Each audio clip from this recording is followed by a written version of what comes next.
नमस्कार दोस्तों, कैसे हैं आप सब। आशा करती हूँ कि आप सभी बहुत ज़्यादा खुश, सेहतमंद और सुरक्षित होंगे। तो आज मैं फिर से हाजिर हूँ आपके सामने एक और बहुत ही ज़्यादा दिलचस्प और रोमांचक बुक लेके, जिसका नाम है till we meet again.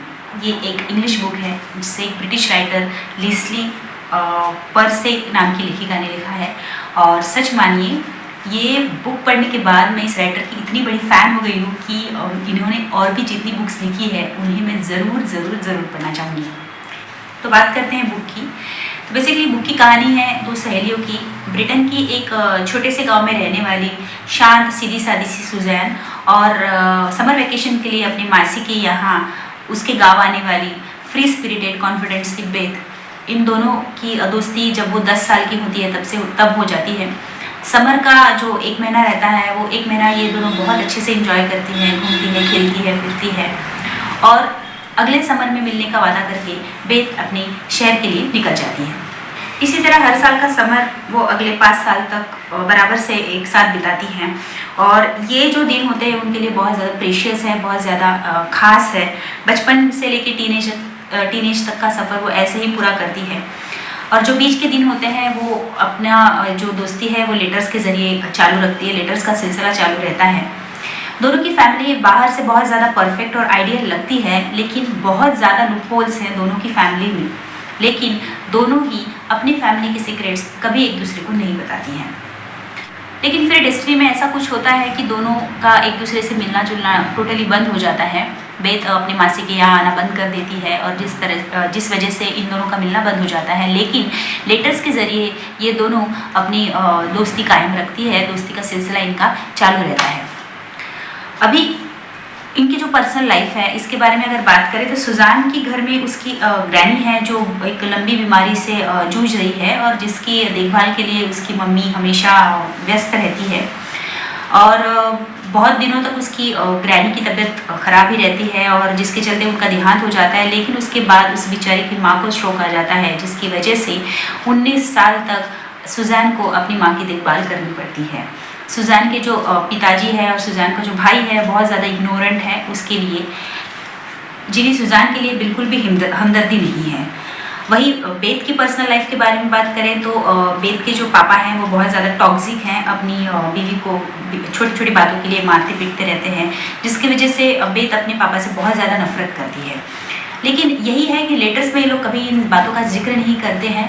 And दोनों को लगता है कि उन दोनों की फैमिली अपोजिट, जो बेथ को लगता है कि सुजान की फैमिली बहुत अच्छी है, सुजान बहुत हैप्पी है। सुजान को लगता है कि Beth is enjoying her life and her family is very good and very well. So इसी तरह इनका ये सिलसिला चलता है। लेकिन फिर कुछ दिन बीतते हैं, साल बीत जाते हैं। धीरे धीरे जो ख़तों का सिलसिला है वो भी टोटली बंद हो जाता है। अब प्रेजेंट में आते हैं तो इन 29 साल गुजर चुके हैं अब उस बात को, और अभी 29 साल बाद ये दोनों सहेलियाँ फिर से एक दूसरे के सामने आई हैं। लेकिन बहुत ही बुरे सर्कमस्टेंस में एक दूसरे को मिली है ये, जहाँ पे शांत सीधी टिमिड सी बहुत ज़्यादा कॉशियस रहने वाली सुजैन ने 2 लोगों का कत्ल किया है।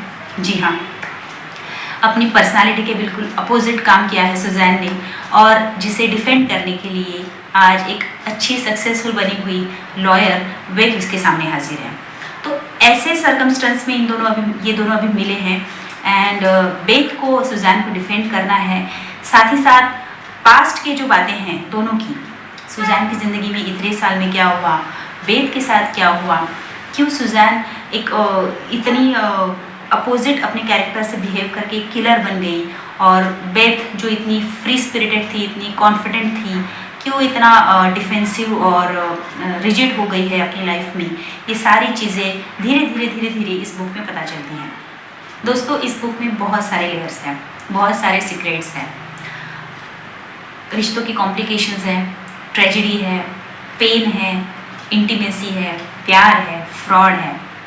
मतलब पूरी क्वालिटी से भरी हुई ये बुक है। राइटर की जो इमेजिनेशन है उसे सीरियसली मैं सैल्यूट करना चाहूँगी। मतलब ये पूरी एक फिक्शनल स्टोरी है, लेकिन उसकी डिटेलिंग, उसकी कैरेक्टर डेवलपमेंट, इंसिडेंट्स इतने ज़बरदस्त है कि कहीं पे भी एक्स्ट्रा ग्रेडिंग नहीं लगता, ऐसा नहीं लगता कि कुछ ज़्यादा बता रहे हैं या ऐसा पॉसिबल नहीं है।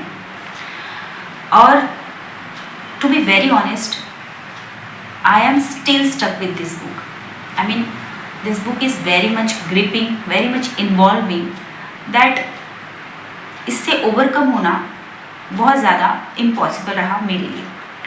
बेसिकली ये 500 पेजेस की बुक है, बट इतनी इंटरेस्टिंग ये बुक रहेगी ये मैंने कभी भी नहीं सोचा था। ये बुक मेरे पास बहुत सालों से पड़ी हुई है and just because of this channel मैंने इस बुक को पढ़ना शुरू किया। बट जैसे जैसे मैं आगे बढ़ती गई, बुक इतनी ग्रिपिंग होती गई और इतनी इंटरेस्टिंग होती गई कि उसको रोकना ही संभव नहीं था। ऐसा नहीं लगा, मुझे कहीं पे भी नहीं लगा कि नहीं ये बुक बोर हो रही है या कुछ अलग ही वे में जा रही है। बहुत सारे कैरेक्टर्स हैं, मतलब ऐसा नहीं कि बस बेथ है और सुजैन है। बेथ की फैमिली है, सुजैन की फैमिली है, बेथ के कलीग्स हैं, सुजैन की ज़िंदगी में आने वाले लोग हैं और 29 सालों का उन दोनों का सफ़र है। दोनों की ज़िंदगी पैरेलल चल रही है, दोनों के सर्कमस्टेंस अलग है, दोनों के नेचर अलग है, दोनों की पर्सनालिटी अलग है, लेकिन कुछ एक ऐसा कोर रिलेशन है उन दोनों के बीच में जो उन दोनों को जोड़े रख रहा है। और बहुत सारे इंसिडेंट दोनों की ज़िंदगी में सिमिलर हो रहे हैं। समझ ही नहीं आता कि हमदर्दी किसके साथ जताएं, सुजैन के साथ या बेथ के साथ। ये एक इंग्लिश बुक है, ब्रिटेन के बैकग्राउंड में, ब्रिटेन के एनवायरनमेंट में सेट की गई बुक है। पूरा कल्चर वहीं का बताया गया है, लेकिन फिर भी इतना रिलेट करती है ये बुक कि बहुत ज़्यादा भावुक हो जाता है इंसान। मैं यही सोच रही हूँ कि अगर ये बुक हिंदी में होती या कोई रीजनल लैंग्वेज में होती तो शायद पता नहीं मैं पढ़ ही नहीं पाती आगे। इतनी इमोशनल कर देती है ये बुक, इतनी ट्रेजेडी भरी है इस बुक में, इतने इंसिडेंट है जो आपको एकदम झकझोर के रख देते हैं। सो मैंने टू बी ऑनेस्ट मैंने आज तक ऐसी बुक नहीं पढ़ी। कमाल, लाजवाब, आउटस्टैंडिंग, ये सारे जो शब्द है तारीफ़ों वाले वो सारी कम पड़ जाएंगी इस बुक के आगे। And really very much disturbing book है ये।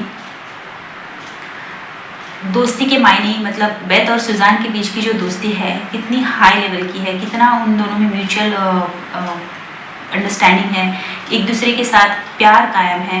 मतलब बचपन के 4-5 महीने ही उन्होंने एक साथ गुजारे हैं, 5 साल की समर अगर हम काउंट करें, लेकिन उन दोनों की बॉन्डिंग इतनी स्ट्रांग है कि इतने क्रिटिकल सिचुएशन में रहते हुए भी हमेशा वो दूसरे का सोच रहे हैं। मतलब बेथ अगर किसी कॉम्प्लिकेशन में फंसी है तो उसके दिमाग में पहला थॉट सुजैन का आ रहा है, सुजैन अगर किसी कॉम्प्लिकेटेड सिचुएशन में फंसी है तो उसे बेथ की परवाह है। तो इस तरह इन दोनों की दोस्ती है, इन दोनों की इतनी गहरी दोस्ती है, इतना प्यार है इन दोनों में। और नियति के साथ कैसे इन दोनों का मतलब नियति ने कैसे इन दोनों के साथ खेल खेला है, किस तरह से दोनों ने सरवाइव किया है, जिसमें से एक तो पूरी तरह से टूट चुकी है, डूब चुकी है और एक ने अपनी ज़िंदगी को पार लगाया है। तो बस मैं बहुत ज़्यादा रिवील नहीं करूँगी इस बुक को, जितना मुझे बताना था मैंने आपको बता दिया। मैं बस यही चाहूँगी कि आप इस बुक को जहाँ से भी आपको मिले आप इस बुक को ज़रूर पढ़िए।